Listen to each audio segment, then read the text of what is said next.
Hello everyone, welcome to Tech Tutor. In today's video, we are going to see proportional and predicate logic MCQ questions in discrete mathematics. இந்த வீடியோவில் நம்ம UGC NET computer சயின்ஸோட previous year கொஸ்டின்ஸை practice பண்ண போகிறோம். Each கொஸ்டினுக்கு explanation கிளியராக சொல்ல போகிறேன். ஸோ கான்செப்ட் ஈஸியாக அண்டர்ஸ்டாண்ட் ஆகும். ஸோ வீடியோவை ஸ்கிப் பண்ணாமல் முழுசாக பாருங்கள். நீங்களும் ஆன்சர் பண்ண ட்ரை பண்ணுங்கள். இந்த வீடியோவில் 5 கொஸ்டின்ஸ் கொடுத்துருக்கேன். எப்போவுமே நம்ம கொஸ்டின்ஸை சால்வ் பண்ணும்போது கான்செப்டை புரிஞ்சுக்கிட்டு சால்வ் பண்ணணும். கான்செப்டை மக்கப் பண்ணக்கூடாது. ஒரு கான்செப்டை திரும்ப திரும்பி நம்ம படிக்கிறது மூலமாக கேள்விகளை மாறினாலும் நம்மளால் ஈஸியாக ஆன்சர் பண்ண முடியும். இப்போ நம்ம கொஸ்டின்ஸ்குள்ளே போகலாம். Question number 1. Choose the correct choice regarding the following proportional logic. ஒரு statement கொடுத்துருக்காங்க. That means condition statement கொடுத்துருக்காங்க. 4 option கொடுத்துருக்காங்க. S is neither tautology nor a contradiction. Option B. S is tautology. Option C. S is contradiction. Option D. S is the antecedent of S is logically equivalent to the consequent of S. Question solve பண்ண try பண்ணுங்கள். 10 seconds time இருக்குது. இந்த time பத்தாது. So வீடியோவை pass பண்ணிவிட்டு answer பண்ண try பண்ணுங்கள். So நம்ம இப்போ ஆன்சரை பார்க்கலாம். Answer is option B and D. Option B, S is tautology. Option D, the antecedent of S is logically equivalent to the consequent.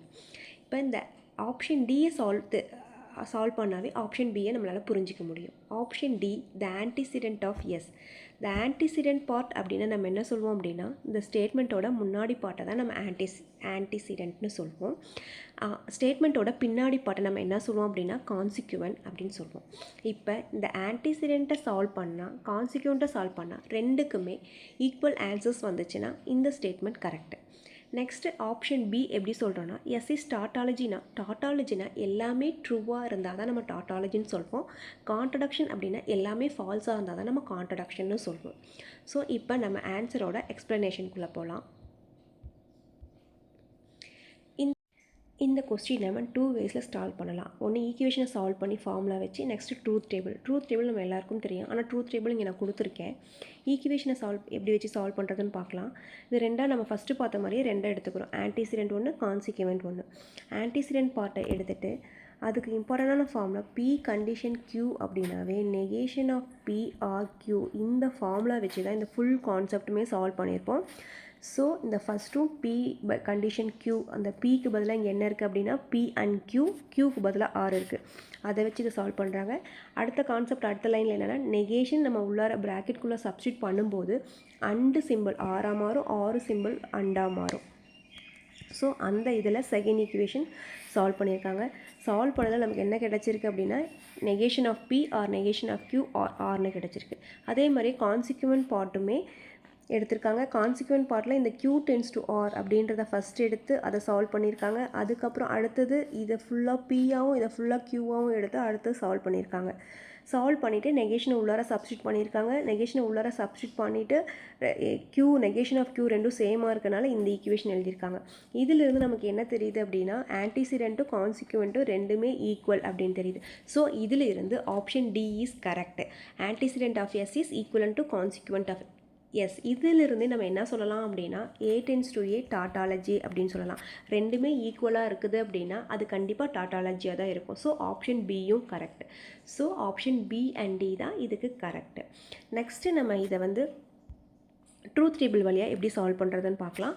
B Q R அப்படின்ற 3 variable எடுத்துகிட்டு P and Q next condition இது ரெண்டையும் solve பண்ணிவிட்டு answer கிடைச்சதுக்கப்புறம் எஸ்ஸுங்கிற ஸ்டேட்மெண்ட்டையும் solve பண்ணியிருக்காங்க.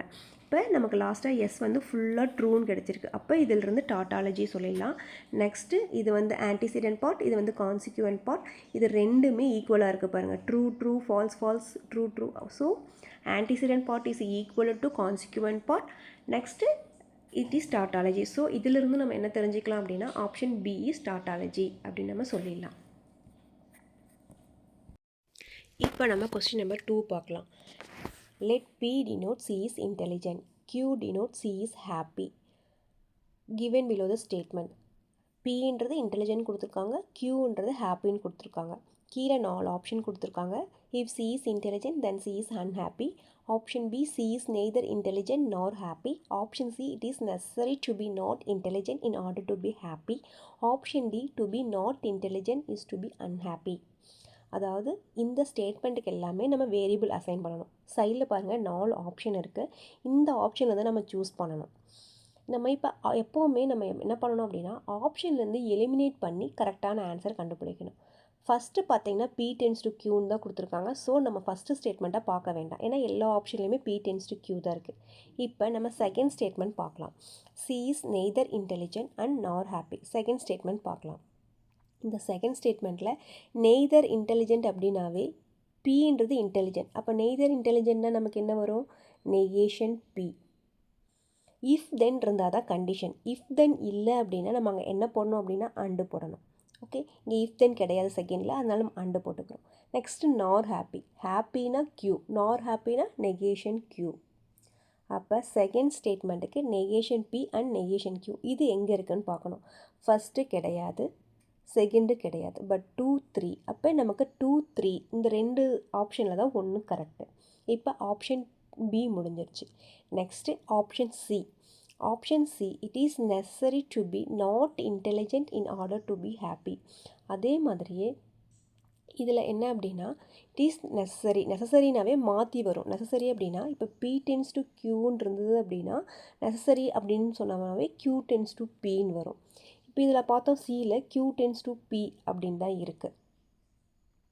அதில் it is necessary to be not intelligent in order to be happy. இப்போ happy எடுத்துக்குவோம். Qன்றது happy. அப்போ Q மட்டும் எதில் இருக்குதுன்னு பாருங்கள், option C. So Q tends to P இதுதான் வரும். ஆப்ஷன் 3 தான் வரும். ஏன்னா டு பி ஹாப்பி அப்படின்னா Q அப்படியே வந்துடணும். அதை மட்டும் நம்ம பார்த்தோம்னாவே போதும். Option C, Q tends to P. ஏன்னா திரும்பியும் ஆப்ஷன் D ஒரு டைம் பார்த்துக்கலாம். ஆப்ஷன் D வந்து to be not intelligent to be unhappy, ரெண்டுமே நெகேஷன். அப்போ negation of P tends to negation of Q. So option 3 தான் correct. Negation of P tends to negation of P. Option 2 அதுதான் இருக்குது. CA maximum option CA வச்சு தான் நம்மளால் eliminate பண்ண முடியுது. ஆப்ஷன் சியில் இங்கே நெகேஷன் Qன்னு இருக்குது, இங்கே நமக்கு வெறும் Qன்னு தான் வரணும். ஏன்னா டு பி ஹாப்பி அதை வச்சு நம்மளால் ஆன்சர் போட முடியும். ஸோ ஆப்ஷன் 3 தான் இதுக்கு answer correct. Question number 2, option 3 answer. இப்போ நம்ம கொஸ்டின் 3 பார்க்க போகிறோம். கொஸ்டின் 3ல் லிஸ்ட் 1 லிஸ்ட் 2ன்னு கொடுத்துருக்காங்க. லிஸ்ட் 1 ஸ்டேட்மெண்ட், அந்த ஸ்டேட்மெண்ட்டுக்கு மேட்ச் ஆகிற கண்டிஷன்ஸ் கொடுத்துருக்கோம். லிஸ்ட் 2ல் இன்வர்ஸ், கான்வர்ஸ், கான்ட்ராபாசிட்டிவ் கண்டிஷன். இந்த 4 கான்செப்ட்டும் நமக்கு கிளியராக தெரியணும். இன்வர்ஸ்னால் என்ன, கான்வர்ஸ்னால் என்ன, கான்ட்ராபாசிட்டிவ்னா என்ன, கண்டிஷன்னா என்னன்னு சொல்லிட்டு நீங்கள் ஆப்ஷன்ஸை ட்ரை பண்ணுங்கள். நம்ம ஆன்சர்ஸ் பார்க்கலாம்.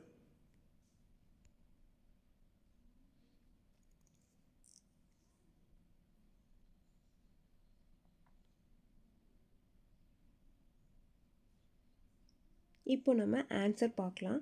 ஆன்சர் பார்க்குறதுக்கு முன்னாடி இன்வர்ஸ்னால் என்ன, கான்வர்ஸ்னால் என்ன, கண்டிஷன்னா என்ன, கான்ட்ராபாசிட்டிவ்னா என்ன அப்படின்னு நம்ம பார்க்கலாம். ஃபஸ்ட்டு கண்டிஷன்னா நம்ம எப்பவும் பார்க்குற மாதிரி P tends to Qவை தான் நம்ம கண்டிஷன்னு சொல்லுவோம். நெக்ஸ்ட்டு கான்வர்ஸ் அப்படின்னா இதை அப்படியே திருப்பி போடுவோம். கண்டிஷனை திருப்பி போட்டோம்னா அது வந்து converse, Q tends to P. Next inverse அப்படின்னா நம்ம கண்டிஷனுக்கு நெகேஷன் போட்டோம்னா அது inverse, negation of P tends to negation of Q. Next contrapositive அப்படின்னா negation of Q tends to negation of P. So இதுதான் கான்ட்ராபாசிட்டிவ். இது நம்ம ஞாபகம் வச்சுக்கணும். இப்போ இதை வச்சு ஃபஸ்ட்டு நம்ம எதை கண்டுபிடிக்கணும் அப்படின்னா கண்டிஷனை கண்டுபிடிக்கணும். கண்டிஷன் இதில் எதுன்னு பார்த்தோம்னா C, if it is rainy then the team wins. இதுதான் கண்டிஷன். இதை வச்சு நம்ம ஈஸியாக கான்வர்ஸ் கண்டுபிடிச்சிடலாம். கான்வர்ஸ் இப்போ ஆப்ஷன் சிக்கு மேட்ச் ஆகிறது 4. இப்போ ஆப்ஷன் சிக்கு 4 அப்படின்னா இது மட்டும் செகண்ட் மட்டும் இல்லை, மற்றது 3மே ஆன்சர் கரெக்டு. நெக்ஸ்ட்டு இப்போ நம்ம கான்வர்ஸ் கண்டுபிடிக்க போகிறோம். கான்வர்ஸ் அப்படின்னா இது அப்படியே திருப்பி போடணும். P tends to Q, Q tends to P. If Indian team wins then it is rainy. அது எங்கே இருக்குதுன்னு பார்த்தோம்னா A. அப்போ ஏக்கு 2. ஏக்கு 2ல் வந்து ஆப்ஷன் 1 இருக்குது, ஆப்ஷன் 2 இருக்குது, ஆப்ஷன் 4 கிடையாது. ஸோ இப்போ இதில் 2லேருந்து பிக்கு கண்டுபிடிக்கிறோம். P, if Indian team does not wins then it is not rainy அப்படின்னா எப்படி இருக்குது நமக்கு negation Q tends to negation பின்னு இருக்குது. அப்போ இதுக்கு நம்ம கான்ட்ரா பாசிட்டிவ்னு சொல்வோமா? அப்போ ஆப்ஷன் பிக்கு 3. எந்த ஆப்ஷன் இருக்குது? Third option. ஸோ ஆப்ஷன் 3 தான் கரெக்டு. ஸோ இந்த வேரியபிளை அசைன் பண்ணி நம்ம கண்டுபிடிச்சோம் அப்படின்னா ஈஸியாக நம்மளால் ஆன்சர் பண்ண முடியும். So answer option 3. அதுக்கான explanation converse contrapositive condition நம்ம இந்த ஆன்சர் வச்சு சொல்லிடலாம். If it is rainy then it is Indian team wins அப்படின்னா அது கண்டிஷனை திருப்பி போட்டோம் அப்படின்னா கான்வர்ஸ்க்கு நெகேஷன் போட்டோம் அப்படின்னா அது கான்ட்ரா பாசிட்டிவ் திருப்பி போட்டோம்னா inverse. So this is the question 3.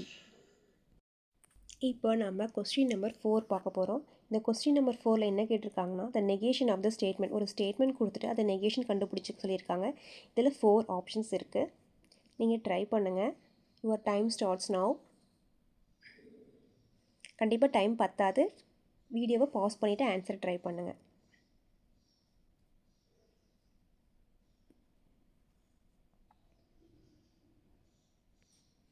Answer is option 2. இது நம்ம எப்படின்னு பார்க்கலாம். இதுக்கு ஒரு ஃபார்முலா இருக்குது. இப்போ நம்ம நெகேஷன் அப்ளை பண்ண போகிறோம் இந்த ஸ்டேட்மெண்ட்டுக்கு. இப்போ நெகேஷன் அப்ளை பண்ணால் நமக்கு என்ன ஆன்சர் வரும்னு கேட்டிருக்காங்க. இதுக்கு ஒரு formula negation of P tends to Q அப்படின்னா நமக்கு என்ன ஆன்சர்னால் P அண்ட் நெகேஷன் Qன்னு சொல்லலாம். ஓகேங்களா? இப்போ நம்ம என்ன பண்ண போகிறோம்? இதுக்கு நெகேஷன் அப்ளை பண்ண போகிறோம். நெகேஷன் அப்ளை பண்ணால் இதை வந்து Pயாகவும் இதை வந்து நம்ம Qவாகவும் வச்சுக்கிறோம். இப்போ நெகேஷன் அப்ளை பண்ணும்போது நமக்கு என்ன கிடைக்கிது? ஃபஸ்ட்டு P அப்படியே கிடச்சிருது. அப்போ இதோட P என்னது? இங்கே. இதை அப்படியே போட்டுக்கிறோம். P அண்ட் Q அப்படியே போட்டுட்டு அதுக்கப்புறம் இந்த கண்டிஷனுக்கு பதிலாக இங்கே என்ன போட்டிருக்கோம்? And negation of Q. அப்போ நெகேஷன் ஆஃப் PR அப்படின்னு நம்ம போட்டுக்கிறோம். இப்போ இது அப்படியே இருக்கட்டும். இந்த நெகேஷனை உள்ளார அப்ளை பண்ணுறோம். நான் ஆல்ரெடி சொன்ன மாதிரியே நெகேஷன் உள்ளார அப்ளை பண்ணும்போது ஆராக மாறும், அண்டாக மாறும். நெகேஷன் கேன்சல் ஆகிடும். இப்போ நெகேஷன் கேன்சல் ஆகிட்டு நமக்கு என்ன கிடைக்கும் அப்படின்னா P அண்டு ஆர் அண்டாக மாறிடும் அண்ட் நெகேஷன் ஆர்ன்னு வந்துடும் செகண்ட் இதுக்கு. ஃபஸ்ட்டு இதுக்கு இது அப்படியே இருக்கும். செகண்ட் இதுக்கு நமக்கு இது கிடச்சிரும். P அண்ட் நெகேஷன் ஆர்ன்னு கிடச்சிரும். ஓகேங்களா? இதை ஞாபகம் வச்சுக்கோங்க. தட் மீன்ஸ் நமக்கு இப்போ என்ன இருக்குது அப்படின்னா P and Q and P and negation R அப்படின்னு இருக்குது. அதுக்கப்புறமா இதை நம்ம சிம்ப்ளிஃபை பண்ணணும்னா நமக்கு எல்லாமே சேம் அண்டு தான் இருக்குது. 2 இடத்துல P வருது. அதை நம்ம என்ன பண்ணிக்கலாம்? P and Q and negation R. ஓகேங்களா? ஸோ இதுக்கு எங்கே கரெக்டாக வருது? ஆப்ஷன் 2 கரெக்டாக வருது. ஸோ இதோட ஆன்சர் வந்து ஆப்ஷன் 2. அசோசியேட்டிவ் லா, இம்பார்ட்டன்ட் லாலாம் நம்ம யூஸ் பண்ணுறோம். இந்த லாலாம் ரொம்ப முக்கியம். நம்ம அப்படியே டைரெக்டாகவும் கேட்பாங்க. டைரெக்டாக மேட்ச் கேட்பாங்க. இந்த சைடு இது கொடுத்துட்டு இந்த சைடு ஃபார்முலா கொடுத்துட்டு இதில் எது வந்து இம்பார்ட்டன்ட் லா, எது வந்து அசோசியேட்டிவ் லா அப்படின்னு நம்ம கேட்பாங்க. அதுவும் நம்ம ஞாபகம் வச்சுக்கணும். Next question. இப்போ கொஸ்டின் நம்பர் 5 பார்க்கலாம். கொஸ்டின் நம்பர் 5ல் ஒரு ப்ரொப்போர்ஷன் கொடுத்துருக்காங்க. 2 கண்டிஷன் நடுவில் அண்டு. இது டாட்டாலஜியா, கான்ட்ரடக்ஷனா, காண்டிஜென்சியான்னு கேட்டிருக்காங்க. ஸோ ஆன்சர் பண்ண ட்ரை பண்ணுங்கள்.